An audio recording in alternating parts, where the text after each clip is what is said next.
AP ప్రజలకి good news చెప్తున్నారు నారా చంద్రబాబు నాయుడు. వరాజల వరాల జల్లుని ఇప్పటికే కురిపించిన సంగతి తెలిసిందే. తెలుగుదేశం పార్టీ అధికారంలోకి వచ్చిన తర్వాత చాలా పథకాలని ప్రవేశపెట్టారు. పింఛన్ని ఒకేసారి ₹1000 పెంచి, అలాగే పెండింగ్‌తో ఉన్నటువంటి డబ్బులతో సహా భారీగానే అందించారు. కేవలం వారం రోజుల్లోపే పెన్షన్స్ సమస్యను క్లియర్ చేశారు. ఇప్పుడు ఎన్నో రకాలుగా ముందుకు వెళుతూ ప్రతి ఒక్క విషయాన్ని సాల్వ్ చేసుకుంటూ వస్తున్నారు.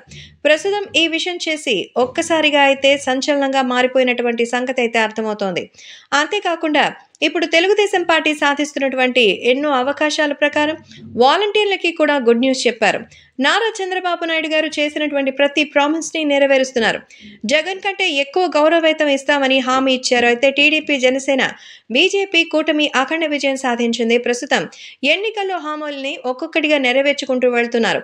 దీంతో 2,00,000 మంది పైగా ఉన్న వాలంటీర్లకి తమ భవిష్యత్తుపై సందిగ్ధత నెలకొనగా, వైసీపీ ప్రభుత్వం తీసుకొచ్చినటువంటి వాలంటీర్ వ్యవస్థను కంటిన్యూ చేస్తామని అసెంబ్లీ వేదికగా స్పష్టం చేశారు.